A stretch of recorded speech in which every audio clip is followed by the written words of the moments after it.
tá? Diz assim, ó: e partindo Jesus ali, foi para partes de Tiro e de Sidom.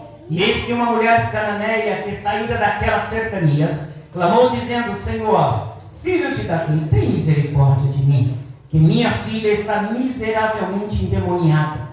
Mas ele não lhe respondeu palavra. E os seus discípulos, chegando ao pé dele, rogaram-lhe dizendo: despede-a, que vem gritando atrás de nós. E ele respondendo disse: eu não fui enviado, senão as ovelhas perdidas da casa de Israel. E ele respondendo disse-lhe: não é bom pegar no pão dos filhos e deitá-los aos cachorrinhos. E ela disse: sim, Senhor, mas também os cachorrinhos comem das migalhas que caem da mesa dos seus senhores. Então respondeu Jesus e disse-lhe: ó mulher, grande é a tua fé, seja isso feito para contigo como tu desejas. E desde aquela hora a sua filha ficou sã. Glória a Deus. Abra lá em Eclesiastes, rapidinho, irmãos. Eclesiastes, capítulo de número 9.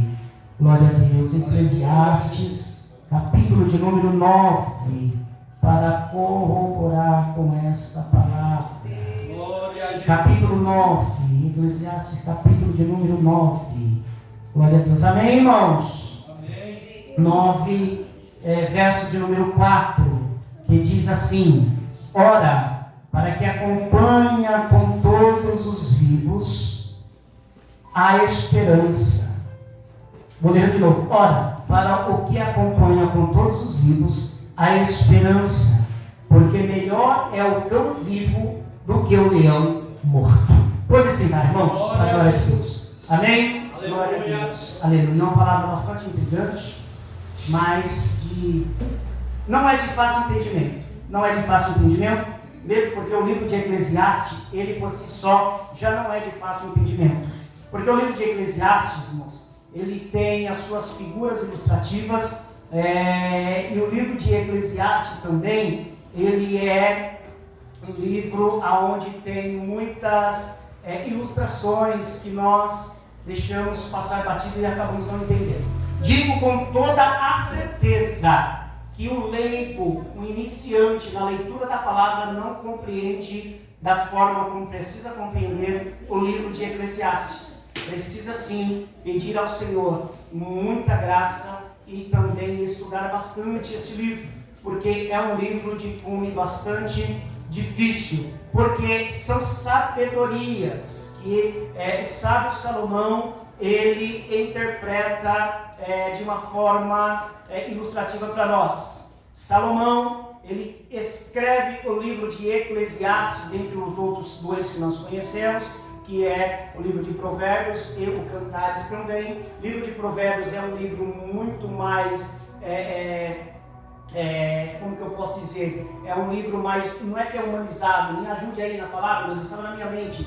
Ele é um livro mais racional, tá certo? É isso que eu queria falar. O livro de Provérbios é um livro muito mais racional, tá certo? O livro de Eclesiastes é um livro muito mais humanizado, porque fala da vida debaixo do sol, fala da vida terrena, tá certo? Ilustrações de uma vida debaixo do sol, ok? E o livro de Cantares de Salomão é um livro poético, onde dá os seus poemas maravilhosos com Cristo e a igreja, tá certo? Então o livro de Eclesiastes é um livro que fala sobre uma vida terrena, uma vida debaixo do sol. Note que capítulo de número 1 diz para nós que e o verso de número 2, que diz para nós assim: vaidade, vaidade do pregador, tudo é vaidade. E o verso de número 3 diz: que vantagem tem o homem de todo o seu trabalho que ele faz debaixo do sol? Esta palavra debaixo do sol, no livro de Eclesiastes, fala-se sobre 27 vezes. Então Salomão enfatiza muito a vida cotidiana, a vida humana, de um servo, de uma serva, de um homem, de uma mulher, dentro das suas condutas, do seu caráter, a sua postura e também dentro dos seus relacionamentos, tanto relacionamento com o homem tanto quanto o relacionamento para com também o Senhor. Então ele traz estas expressões. E dentro deste livro, Eclesiastes, capítulo 9, o versículo 4, ele diz assim: ora, para que se acompanhe com todos os vivos, está falando terreno, a esperança, porque quem morre não tem mais esperança, tá certo? Quem morre não tem mais como mudar a situação. Quem morre não tem mais como sair de um estado e para o outro. Acabou, acabou. Então ele está dizendo do vivo, do que está na terra, juntamente conosco, a esperança. Porque melhor é o cão vivo, olha que expressão forte, do que um leão morto. É forte essa expressão, melhor é o cão vivo do que o leão morto. Por quê que Salomão usa esta expressão de que é melhor ter um cão, um cachorro vivo, do que um leão morto? Por que essa expressão? Porque na cultura judaica e entre outras também culturas, o cão ele era considerado desprezível, impuro. O cão ele era considerado um ato de humilhação. O cão era também considerado um ato de xingamento dentro da cultura judaica. Na nossa cultura não. A nossa cultura hoje, o cão ele é o melhor amigo do homem, não é verdade? O cão a gente gosta dele, inclusive a minha esposa está aqui na minha cabeça e eu peço que a igreja ore ao meu favor para mim não deixar isso acontecer, de colocar um cachorro dentro da minha casa. Eu não quero de forma nenhuma, gosto dele da porta para fora. Da porta para dentro eu não gosto, não é verdade, irmão? Então ela tá, a Maitê precisa, a Maitê vai apanhar. É isso que a Maitê vai para parar de pedir isso aí, porque ela não pode ver um cachorro que ela já tá para cá, tá certo? Então na nossa cultura, irmãos, o cachorro ele é considerado o melhor amigo do homem, é um animal bom, abençoado, vamos dizer assim, tá certo? Por quê? Porque na nossa cultura ele não é um animal amaldiçoado, não é um animal desprezível, não é um animal impuro, mas já na cultura judaica daquela época ele era considerado sim, tá certo? Esse tipo de animal. E quando nós olhamos para esta expressão que é melhor um cão morto do que um leão, melhor um cão vivo do que um leão morto, por quê? Que Salomão fala do cão, só porque ele era desprezível, impuro, imundo? Vamos abrir a nossa Bíblia, abra para mim rapidinho, irmão, rapidinho a nossa Bíblia, em 2 Samuel, capítulo de número 9, versículo de número 8, presbítero Bruno. Leia para mim, por favor, o senhor, que tem uma voz forte, potente. Olha só, como ele era considerado em um ato de humilhação, tá certo? Um ato de humildade também. O cão, 2 Samuel, capítulo de número 9, versículo de número 8, nos fala sobre isso. Diga, meu filho, e leia, por gentileza, por gentileza. Então se inclinou e disse: quem é teu servo para tu teres olhado para um cão morto tal como eu? Mefibosete, filho de Jonatas, neto de Saul. Davi estava conversando agora com eles e de repente Mefibosete, Davi estava na intenção de ajudá-lo, e Mefibosete se coloca como um cão morto, ou seja, na expressão judaica, ele se coloca como sendo um ato de humilhação, tá certo? Foi aquilo que eu falei, ele era considerado como um ato de humilhação, humilde. Então ele se coloca diante de Davi e diz: mas quem sou eu? Um cão morto, em outras palavras, quem sou eu? Alguém insignificante, desprezível, para que você usa de benevolência para com a minha vida. Olha a expressão de um cão morto sendo usado agora por Mefibosete. Então dá-nos a entender isto, que naquela época, a entender não, a Bíblia fala perfeitamente que naquela época o cão morto era considerado algo impuro e desprezível, porque Mefibosete se colocava desta forma perante Davi. Leia, presbítero Bruno, continue lendo, 2 Samuel 16, 9, que nós vamos ver também de uma forma desprezível, que era também considerado cão morto. 2 Samuel 16, 9, leia, por favor. Isso. Então disse Abissai, filho de Zeruia, ao rei: Porque amaldiçoaria este cão morto ao rei meu senhor? Deixa-me passar e lhe tirarei a cabeça. Olha aí, Abissai. A Bíblia fala que Simei estava agora contendendo e confrontando Davi. Simei estava afrontando Davi e tentando contra a vida de Davi. E a Bíblia diz nesse texto que Abissai se levantou e disse: meu senhor, quem é este cão morto, ou seja, esse desprezível que se levanta para afrontar contra o Senhor?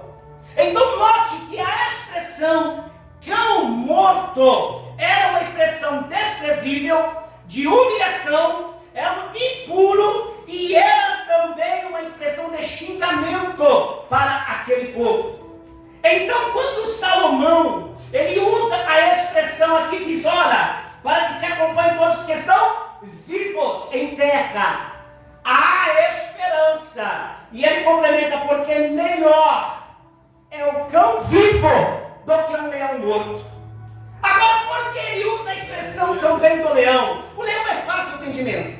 O leão é porque ele é considerado o leão da tribo de Judá, ele é forte, ele é robusto, ele é o rei da selva, ele tem e se impõe perante todos os animais. O leão, ele é empoderado, ele é firme, ele é forte, mas enquanto vivo, enquanto em vida ele é respeitado, enquanto em vida ele é colocado em lugar de destaque, enquanto em vida o leão, ele é robusto, ele é temeroso, enquanto em vida o seu rugido é forte, mas o leão morto, ele não passa de um mero cadáver. Que assim, quando morto, um corpo estendido no chão, os animais carnívoros ou até mesmo os vermes da terra o comem e o consomem. Então toda aquela força, toda aquela robustez, todo aquele empoderamento, todo aquele tipo de situação forte e temerosa que os seus adversários tinham,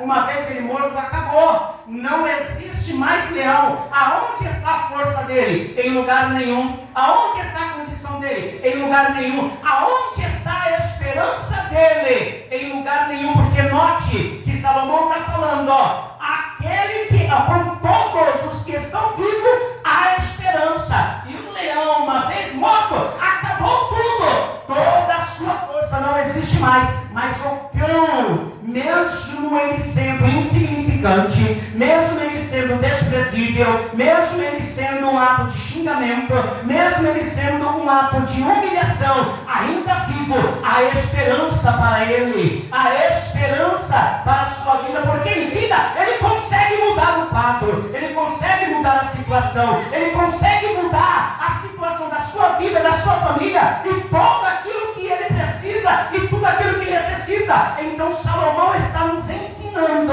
que mesmo a sociedade, não nos olhando com uma forma tão plausível, tão admirável, principalmente nós evangélicos que estamos sendo como chacota dentro do Congresso Nacional e estão querendo fechar as igrejas, nós estão olhando para nós como sendo pessoas desprezíveis, como sendo pessoas que não têm significância nenhuma. Mas eu quero lhe dizer uma coisa: ainda estamos vivos, e enquanto vivo há esperança, e enquanto vivo ainda temos como dar o curso de uma história ou de uma nação. Sabe por quê? Porque enquanto a vida há esperança para nós. Tem pessoas que olham para nós e dizem assim: olha, você não é ninguém, você não é nada. Quem você é? Olha para ele e diz: eu ainda estou vivo e eu tenho ainda condição, na pessoa bendita do meu Deus, de mudar o curso, de mudar a situação, de mudar a história, e ainda digo mais, de colocar a mão sobre você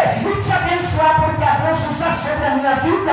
É dessa forma que Salomão está nos ensinando. Enquanto a vida, aleluia, Jesus, pode ser insignificante para o mundo, mas enquanto você tem vida, você tem valor. glória a Jesus. Enquanto você respira esse ar, ainda há esperança para você. Porque quando nós olhamos para Mateus, capítulo de número 15, que nós lemos aqui, aquela mulher cananeia, a Bíblia diz que Jesus, ele saiu das redondezas, meu Deus, passei, das redondezas de Israel, E quando ele sai das redondezas de Israel, que ele vai para a terra de Tiro e de Sidom, é uma terra gentílica, é uma terra fora do habitat israelita. Jesus sai do seu território e vai para uma terra estrangeira, uma terra totalmente desconhecida. Os judeus não queriam ir, mas Jesus precisaria cumprir o seu ministério, e ele foi. E quando ele chega até aquele lugar, a Bíblia diz que ele entra numa casa, e quando ele entrou numa casa, a Bíblia fala para nós que ele não queria ser visto por ninguém, mas quando ele entra na casa, é notória a sua presença naquele lugar. Porque alguém falou? Talvez. Mas porque também a sua presença causa impacto? Sim. É um ar diferente, é uma atmosfera diferente. Quando Jesus está no ambiente, tudo muda. A graça, a alegria, a gozo, a refrigério.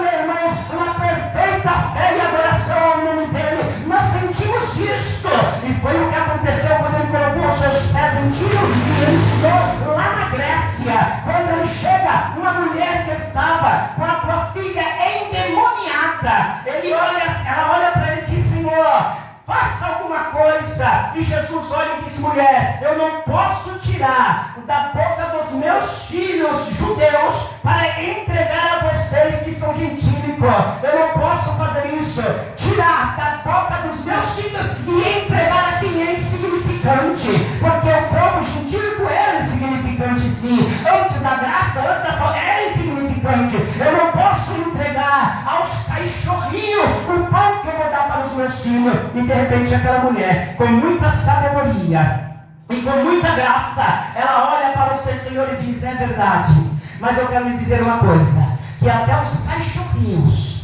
comem das migalhas que caem da mesa do seu Senhor. E aquela mulher vai dizer em outras palavras: até eu, Senhor, que sou insignificante, que sou desprezível, até eu, Senhor, que sou um ato de humilhação, até eu, Senhor, que não tenho nenhuma condição que os seus filhos têm, mas se cair uma migalha eu como, e essa migalha me alimenta. E esta fé, não somente a fé, mas o ato de humilhação daquela mulher moveu o coração de Jesus. E movendo o coração de Jesus, aguça-se a fé no dentro daquela mulher. E Jesus já não olha mais como uma insignificante. E Jesus já não olha mais como uma desprezível. E os judeus olhando para ele diz: Senhor, esta mulher grita, ela é louca. E Jesus olha para ele e diz: não, essa mulher tem graça, essa mulher tem fé, essa mulher é diferente, essa mulher, ela sabe o que ela quer, ela sabe o que ela está pedindo, e ela sabe de onde vem providência para a vida dela. Então Jesus olha para ela e diz: mulher, por causa da tua fé, por causa desse ato de humilhação, em dizer que os cachorrinhos comem da migalha que cai da mesa do teu Senhor, tu me reconhece como teu Senhor, e tu se reconhece como Senhor, e ninguém sem a minha presença. Então vai para a tua casa, entra dentro da tua casa, porque lá dentro eu já mandei a providência. O Satanás já não existe mais na vida daquela menina. A tua filha está agora liberta. Sabe por quê? Porque a tua fé me alcançou. Irmãos, entendam uma coisa. Para encerrar, eu acabo agora. Deixe falar de você o que quiserem. Deixa falar de você o que quiserem. Deixa te humilhar da forma que quiserem. Deixa olhar para você e dizer que você é insignificante e desprezível. Deixa. Porque tenha certeza de uma coisa: você tem valor. Aleluia. Glória a Deus. Aquele que morreu na cruz, derramou seu sangue, ele te valoriza muito. Glória a Jesus. Ele jamais vai te chamar de insignificante. Ele vai te chamar de bendito de meu Pai. Então fique com essa palavra nessa noite. Aleluia. Entenda essa palavra nessa noite. É melhor um cão vivo do que um leão morto. Você tem vida? Você tem vida? Então há esperança para a tua casa. Há esperança para você. Há esperança para a tua situação. Não vai ficar do jeito que está. Deus está dizendo nessa noite: haverá mudança na tua vida, no voto da tua vida, haverá mudança na tua casa, meu irmão. Você não ficará da forma em que você está. Glória a Porque Deus. você há um fogo de vida em ti. E o Senhor manda lhe dizer a esperança para você nessa noite. Feche os teus olhos, Senhor Deus. Obrigado por essa palavra. Eu te agradeço, meu Deus querido, meu Deus amado. Mesmo insignificante, como dizem o mundo que nós somos, mas o Senhor acha graça na nossa vida. E nós te glorificamos por isso, Pai. Deus, obrigado por essa palavra. Abençoa o teu povo.